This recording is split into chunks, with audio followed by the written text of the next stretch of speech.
Life has a cruel way of unraveling when you least expect it. For years, she carried dreams in her heart like lanterns, glowing, fragile, and warm. She believed in the simple equation the world sells us: study hard, work hard, stay honest, and success will greet you like an old friend at the finish line. But what no one tells you is that sometimes the finish line disappears. Her fall began quietly, almost invisibly. At first, it was a failed exam. She brushed it off, telling herself it was only one setback. Then came the second, and then a third. Each one left a mark on her confidence, like small cracks spreading across a once solid wall. People around her kept smiling, pretending to believe in her, but she saw it in their eyes, the questions, the doubt. Still, she pressed forward. She believed effort could heal all wounds. And so, she poured herself into her first venture, a business she had built with trembling hands and boundless hope. For months she worked without sleep, chasing clients, balancing spreadsheets, skipping meals just to save money. And then, with cruel indifference, the market collapsed. What she had worked years for was gone in weeks. Debt became her shadow. Each bill was not just paper, but a voice mocking her failures. Friends who once filled her phone with laughter stopped calling when she had nothing to offer but her broken pieces. Relatives whispered about her behind her back, as though her failure was a contagious disease. The walls of her apartment grew tighter. The silence at night grew louder. She would lie awake, staring at the cracked ceiling, listening to the steady hum of regret in her chest. It was not just the loss of money, or reputation, or friends, it was the loss of self. And then came the moment of complete collapse. She sat on the floor one evening, surrounded by unopened envelopes, each stamped with urgency, each a reminder of what she could not fix. The room was dark except for a dim light bulb flickering above her head. She held her face in her hands and whispered the words no dreamer ever wants to say: "Maybe I'm not meant for this. Maybe I was foolish to even try." That night, tears soaked her cheeks until she had no more to give. Her body felt empty, like a hollow shell. And in that emptiness, she reached the place people fear the most: rock bottom. But rock bottom has its own strange kind of mercy. It strips you bare, takes away illusions, and leaves you face to face with truth. And the truth she would discover, the truth that would save her, was this: when you have nothing left to lose, you finally have the freedom to rebuild everything. Morning always comes, even after the darkest nights. When she opened her eyes the next day, the world outside her window hadn't changed, the bills were still piled on the table, the silence of her phone was deafening, and the doubts still weighed heavy on her chest. But inside her, something faint had shifted. It was not joy, nor hope, nor clarity. It was smaller than that, almost invisible. It was a whisper: "You're still here." At first, she hated that whisper. She wanted an escape, a miracle, anything but the heaviness of reality. Yet as she sat up, as she looked around her broken little apartment, she realized the whisper was right. She had lost her business. She had lost friends. She had lost her sense of direction. But she had not lost herself. Her heart still beat, her lungs still carried air, her mind still sparked with thoughts. If she was still breathing, then maybe, just maybe, the story wasn't finished. That morning, she picked up an old notebook that had been collecting dust on her shelf. The cover was worn, its pages yellowed, but it felt like an invitation. She opened it and began to write, not about dreams, not about ambitions, but about pain. She poured her heart into every word. She wrote about how it felt to fail, how it felt to be left behind, how it felt to stare at rock bottom and believe it was the end. Her tears fell onto the paper, smudging the ink, but she kept writing. Hours passed, and by the time her pen slowed, she realized something extraordinary. The pain that had been locked inside her had begun to move. By writing it down, she had transferred it from her chest to the page. It was no longer a weight crushing her spirit, it was a story she could hold, examine, and eventually rise above. In that moment, she made a vow. If rock bottom was all she had, then rock bottom would become her foundation. She started small. She cleaned her apartment, throwing away the unopened envelopes and scraps of hopelessness that had been surrounding her. She prepared a simple meal and, for the first time in weeks, ate without guilt. Then she walked outside, into the crisp air, and felt the sun warm her skin. It was the same sun that had risen yesterday and the day before, but to her, it felt brand new. The world had not changed. But she had begun to.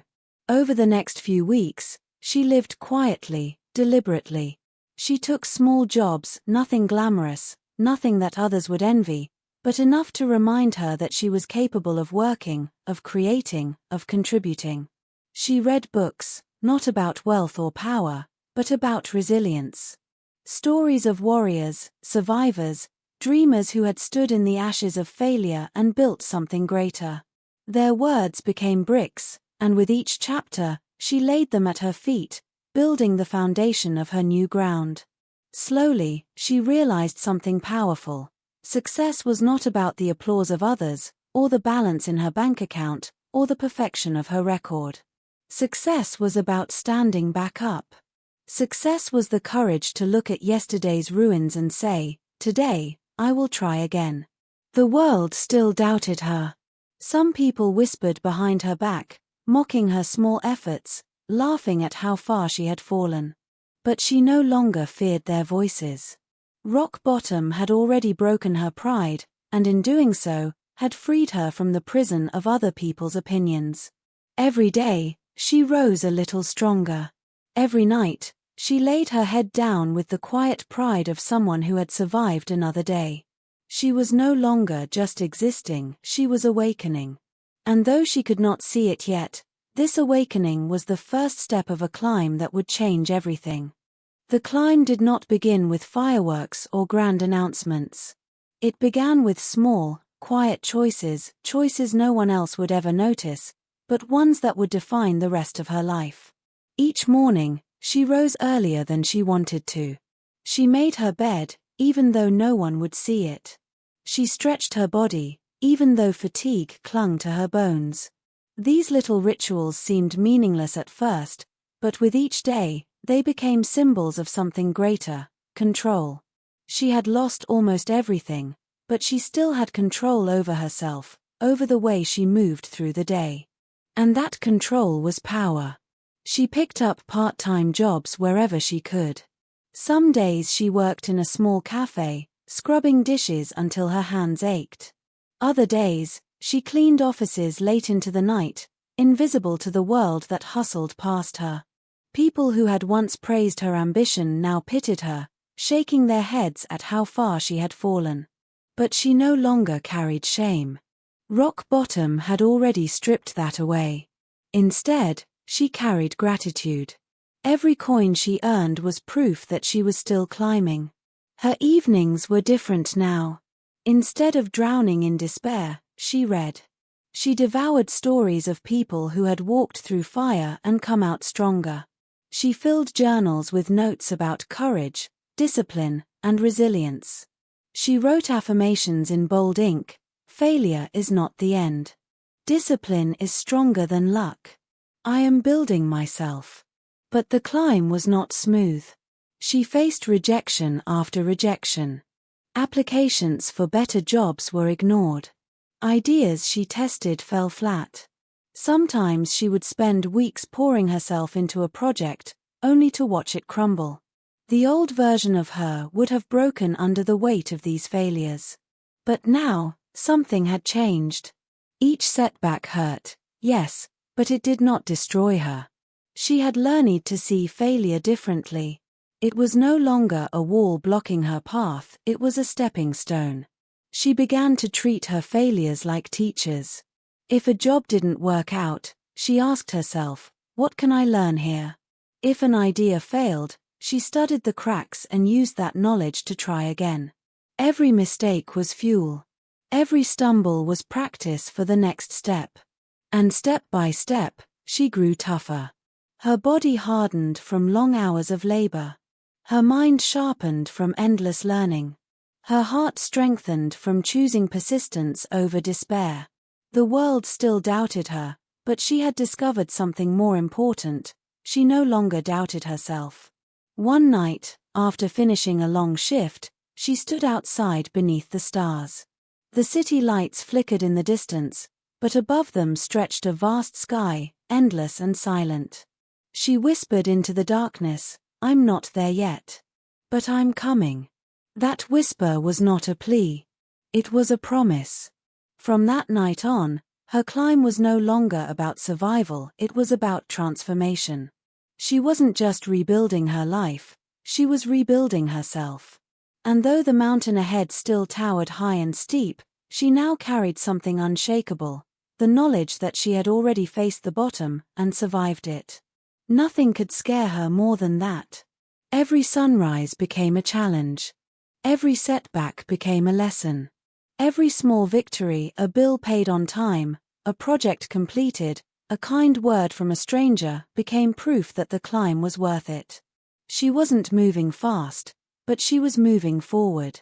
And sometimes, that is the greatest strength of all. The climb had been long and slow, marked by sweat, exhaustion, and rejection. But one truth about life is this: persistence leaves a trail, and eventually, that trail leads to openings no one else can see.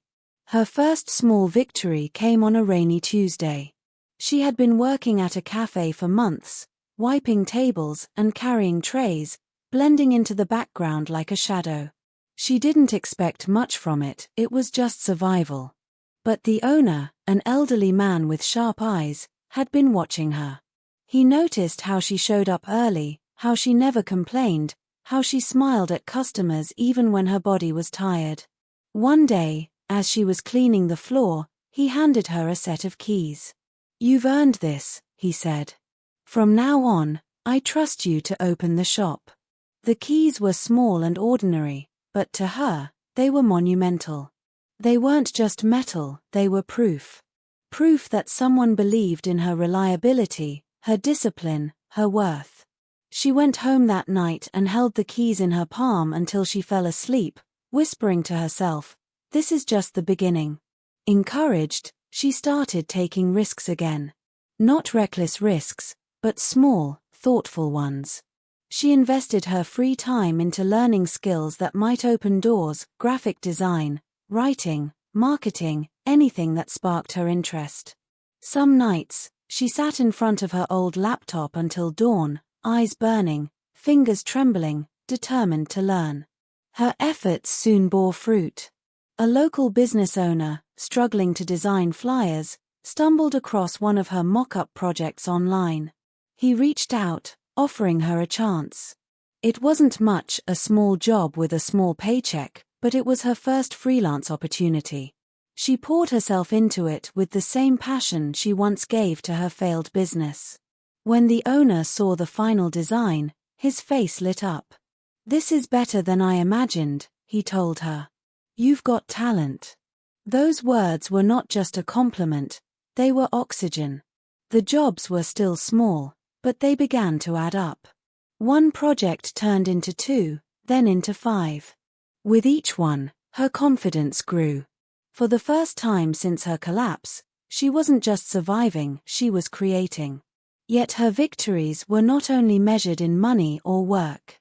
They were measured in the subtle ways her spirit shifted.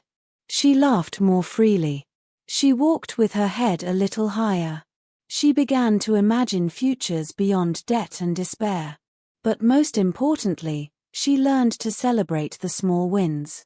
Where once she had only valued big milestones, she now understood that life was built on tiny victories stacked one on top of the other. The first bill paid without fear.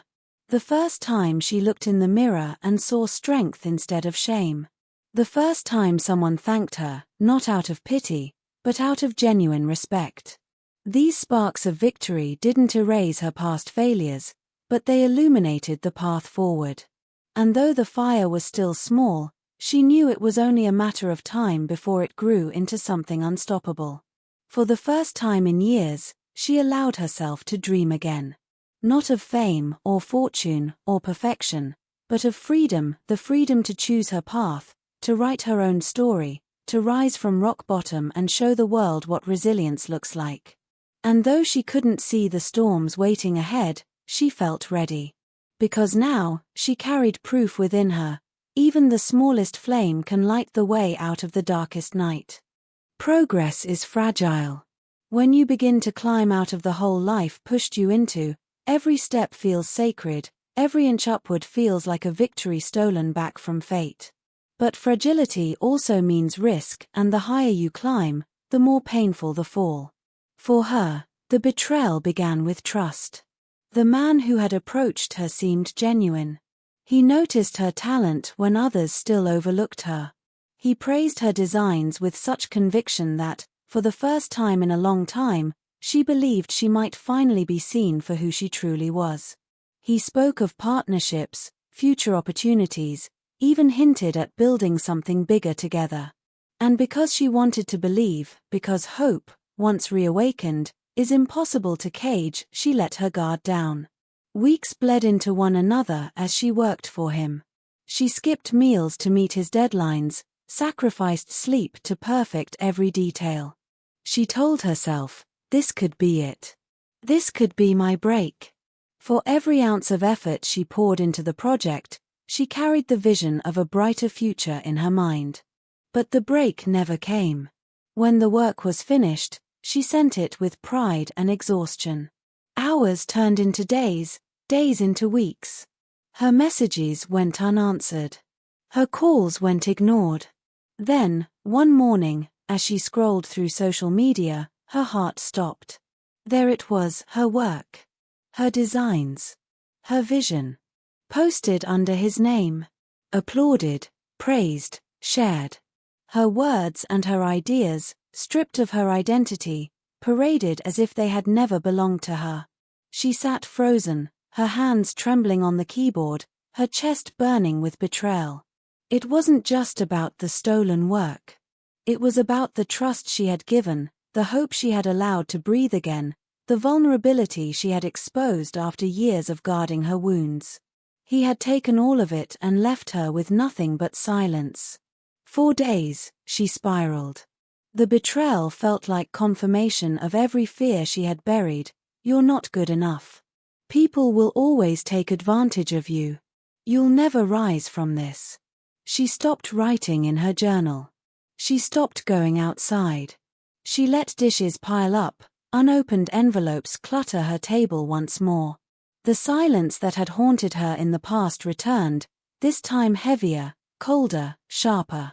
But betrayal has a strange power. It breaks you, yes, but it also forces you to confront the truth about who you are. And in that silence, she began to hear something else. It wasn't the cruel voice of doubt, nor the echoes of her betrayer's lies. It was her own voice, faint but steady. He took your work, but not your gift. He stole your credit, but not your courage. He silenced your trust, but not your will to try again. It was then she remembered what rock bottom had already taught her. She had survived worse.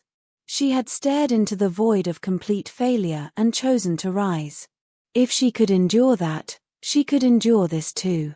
And so, she made a decision. Betrayal would not bury her, it would build her. She wrote down every lesson the pain had carved into her heart. Trust is earned, never given freely. Protect your work, but never withhold your gift. Pain is temporary, but resilience is permanent. Those words became her shield. And with them, she stood again. Her work after that betrayal was different. There was an edge to it, a fire she had not known before. She no longer created for validation, for applause, or for fragile promises. She created because creation itself was her survival, her rebellion, her proof that no one could silence her spirit. People still underestimated her. Some even laughed at her misfortune. But she had learned that betrayal could not define her, it could only refine her. And so, she rose again. Not naive, not untouched, but stronger, sharper, and wiser. Her climb resumed, slower but steadier. And deep within her heart, she carried a truth no one could steal: every fall is a teacher, and every betrayal a forge where strength is made. Her climb after betrayal was slow, deliberate, and scarred. She no longer trusted easily, no longer gave her heart to honeyed words. Yet though her trust was fractured, her determination had never been stronger. Still, even the strongest climber sometimes needs a hand to hold the rope.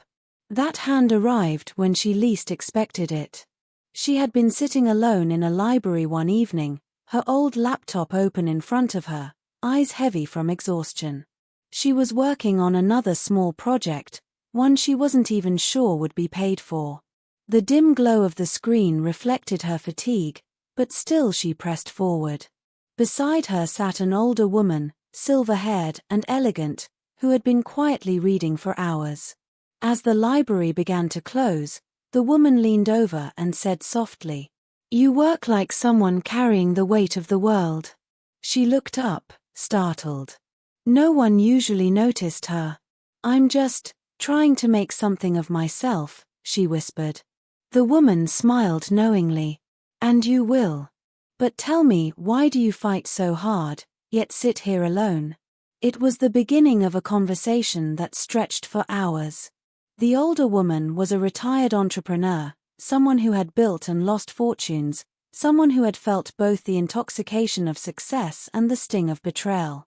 She listened intently as the younger woman shared her story, her failures, her collapse, her climb, her betrayal. When she finished, her throat dry, the mentor leaned back and said, "You've already won, you know." She blinked. "How?" "I have nothing. You have persistence," the mentor said firmly. "You've been broken, yet you're still here. Most people quit long before this point. The fact that you are still climbing makes you rare. That's the kind of spirit the world eventually bows to." Those words struck her deeper than any compliment had before. For years, she had measured success by money, by achievements, by validation. But this woman, this stranger, had seen her persistence as victory. And in that moment, she began to see it too. From then on, the older woman became her guide. Not a savior, not someone to hand her opportunities, but a true mentor, someone who sharpened her mind, challenged her excuses, and demanded her best. "Never beg for doors to open," she advised. "Build your own." The lessons were harsh at times. The mentor dissected her work, pointing out weaknesses she had ignored. She forced her to face her habits, her fears, her self-doubt. Some days she went home angry, feeling small, questioning if she was strong enough. But the very next morning, she returned because she knew the lessons, however sharp, were shaping her into steel. Under her mentor's guidance, she began to transform. She no longer worked blindly, she worked with strategy. She no longer let betrayal haunt her, she turned it into a case study. She no longer accepted the narrative that she was a failure, she rewrote it with every disciplined step forward. And slowly, the results began to show. Her projects grew more polished, her clients more satisfied. Word spread quietly: there was a young woman who worked with uncommon fire, who delivered not just quality but resilience. People started to notice. One evening, after presenting a project that earned her her first significant paycheck, she sat across from her mentor, tears shining in her eyes. "I can't believe it," she whispered. "I'm finally moving forward." Her mentor smiled, her silver eyes steady. "Child, you're not just moving forward. You're building a mountain. And one day, others will climb it because of you." Those words became the fuel for her next chapter.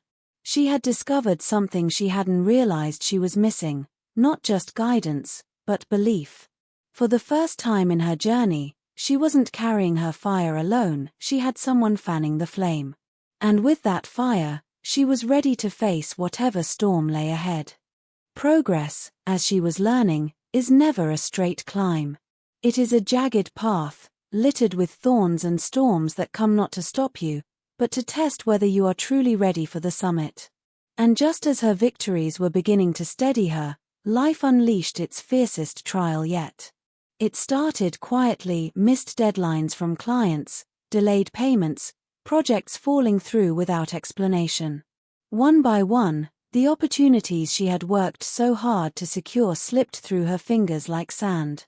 Then, her mentor fell ill, suddenly and without warning. The silver-haired woman who had been her compass, her guide, her anchor, was confined to a hospital bed. The young woman visited often, sitting by her side, but each time she left, she carried the weight of loneliness again. She was back to fighting on her own. As if that weren't enough, her finances crumbled once more. Rent piled up, bills clawed at her door, and the quiet hum of scarcity returned. She tried harder, worked longer hours, but the harder she pushed, the less progress she seemed to make. It felt as though the universe had grown jealous of her resilience and decided to test her breaking point. The final blow came in the form of rejection, brutal, cold, and public. She had spent weeks preparing a proposal for a company that could have changed her life, pouring her energy into every detail. She believed this was it, the chance to rise fully, to finally leave behind the echoes of rock bottom. But the rejection letter arrived without ceremony, nothing more than a few sentences that read, "We appreciate your effort, but we've chosen someone else." She crumpled on the floor, clutching the paper in her hands, her chest heaving with sobs. "Why again?" she cried into the empty room. "Haven't I suffered enough? Haven't I fought hard enough?" Her screams cracked the silence, but no answer came. Only the echo of her own despair. This storm was different. It wasn't the collapse of her first business, nor the sting of betrayal. This storm was a combination of everything: loneliness, poverty, exhaustion, rejection, all crashing upon her at once. It felt like drowning in waves that would not let her rise. For days, she considered quitting. She thought about returning to the safety of obscurity, about giving up the climb and accepting a small, ordinary life. The temptation of surrender whispered to her, "At least the pain will end." But then she remembered the words of her mentor, "Never beg for doors to open. Build your own." And something inside her snapped, not in defeat, but in defiance. One evening, as rain battered the windows of her apartment, she pulled out her notebook, the same one she had once filled with the raw confessions of rock bottom. She opened to a blank page and wrote in bold letters, "I will not quit.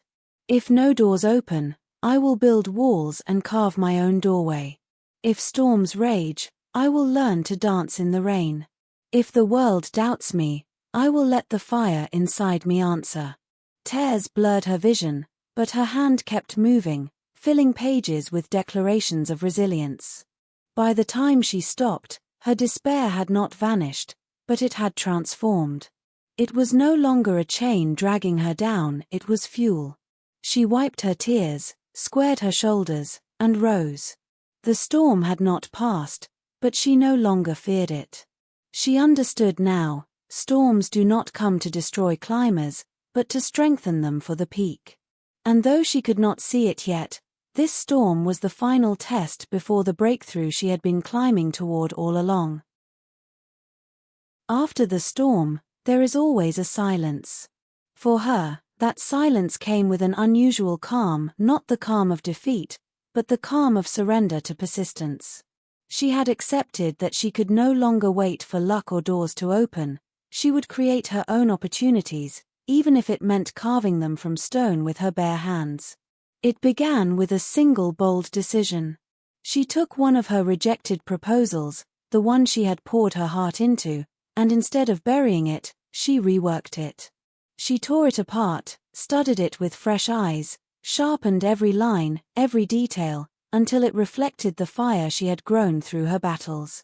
And then, instead of sending it to another company to be dismissed, she launched it herself. She stayed up night after night, transforming her tiny apartment into a makeshift office. The walls were lined with sticky notes, sketches, strategies. The floor was littered with empty coffee cups and crumpled drafts. Her laptop hummed endlessly, its tired screen glowing like a faithful companion. She was exhausted, but she was alive. She was building something that no rejection letter could take from her. The first days after launching were brutal. No one noticed. No one cared. Her efforts disappeared into the noise of the world. But instead of despair, she felt determination. Each day she adjusted, refined, improved. She used every lesson betrayal had taught her, every strategy her mentor had drilled into her, every ounce of resilience rock bottom had forged in her. And then, slowly, the tide began to turn. A stranger stumbled across her work and shared it. Another praised it publicly. Then, an unexpected message appeared in her inbox. "Are you available for collaboration?" One opportunity led to another, and within weeks, the thing she had created in the shadows began to glow in the light. Her breakthrough wasn't sudden fireworks, it was a slow sunrise, each ray of light warming her spirit a little more. But one morning, she woke up, opened her email, and found an offer from a company larger than any she had ever dreamed of working with. They didn't just want her design, they wanted her. They wanted the resilience, the discipline, the spirit that radiated through everything she created. She stared at the screen, tears flooding her eyes. The rejection letters, the betrayals, the endless nights of despair, all of it had led here. When she signed that contract, it wasn't just ink on paper. It was a declaration. She had broken through. The momentum carried forward. Her work spread wider, her reputation grew stronger. Clients who had once ignored her now sought her out. Opportunities multiplied, doors opened not because she had begged, but because she had built. But the most powerful part of her breakthrough wasn't the money, or the recognition, or the success. It was the realization that she had become someone unrecognizable from the woman who once sat on her floor surrounded by unopened bills. She was no longer defined by failure. She was defined by her climb. And in that realization, she smiled through her tears and whispered to herself, "Rock bottom didn't break me. It built me." Success, she discovered, is not the end of the journey, it is the beginning of a new responsibility. For so long, she had dreamed of reaching stability, of proving to herself that she was not defined by failure. But once she stood on steady ground, she realized something profound. Her story was no longer just about her. The first sign came unexpectedly. A young woman messaged her after seeing her work online. The message was simple: "I want to do what you're doing, but I'm afraid. I keep failing. How do you keep going?" Reading those words, she felt a shiver run through her. She remembered those nights of staring at the ceiling, wondering if her life had already ended before it had begun. She remembered the pain of betrayal, the weight of silence, the temptation to quit. And now, here was someone standing in the same darkness she had once known, reaching out for a spark of light. She wrote back, not with polished advice, not with empty encouragement, but with honesty. She shared her story, the ugly parts and the triumphant parts alike. She wrote, "You don't have to be fearless. You just have to keep moving, even when fear walks beside you." The young woman responded with gratitude, saying her words had given her the courage to try again. That one message became many. Slowly, people began to see not just her work, but her resilience. They wanted to know her journey. And though it terrified her at first, she began to share. She spoke at small gatherings, then at larger events. She told the story of rock bottom not as a place of shame, but as the foundation where she had rebuilt her strength. Every time she spoke, she saw heads nodding, eyes brimming with tears, people whispering to themselves, "If she can rise, maybe I can too." It was then she understood, her scars were not just reminders of pain. They were maps, guiding others out of their own darkness. Her mentor, now recovered, smiled when she saw this transformation. "You see," she said one evening, her voice gentle but firm. "I told you. One day, others would climb the mountain you built. And now, look, they are following your path." She realized she had become what she once needed most: proof. Proof that failure is not final. Proof that betrayal is not the end. Proof that storms can be survived. And the more she shared, the lighter she felt. It was as if the burden of her past had been transformed into wings, not just for herself, but for others. Her success was no longer measured by contracts or paychecks or applause. It was measured by the lives she touched, by the people who chose to keep climbing because they saw her do it first. And in helping them, she discovered the deepest truth of all: her story was never just about survival. It was about transformation. Years had passed since that night when she first sat crying on her floor, surrounded by unpaid bills and the suffocating weight of failure. Life looked different now. Stability had found her, recognition had embraced her, and purpose had guided her. Yet, she never forgot where it all began. One quiet evening, she returned to the same neighborhood where her climb had started. The streets looked smaller now, the buildings older, the air carrying the same familiar scent of rain-soaked concrete. She stood in front of the apartment she once called home, staring at the window where she used to watch the world go by, believing she had no place in it. Tears welled in her eyes, not from sadness, but from gratitude. "This," she whispered, "was my beginning." She understood now that rock bottom had not been a curse. It had been her solid ground. It was the place that stripped away illusions, exposed her weaknesses, and forced her to rebuild from the core of who she truly was. Without it, she might have never discovered her strength, her resilience, her fire. Looking back, she no longer saw failure as the enemy. Failure had been her teacher. Betrayal had been her sharpening stone. Storms had been her training ground. Each piece of suffering was a brick, and together they built the foundation of the woman she had become.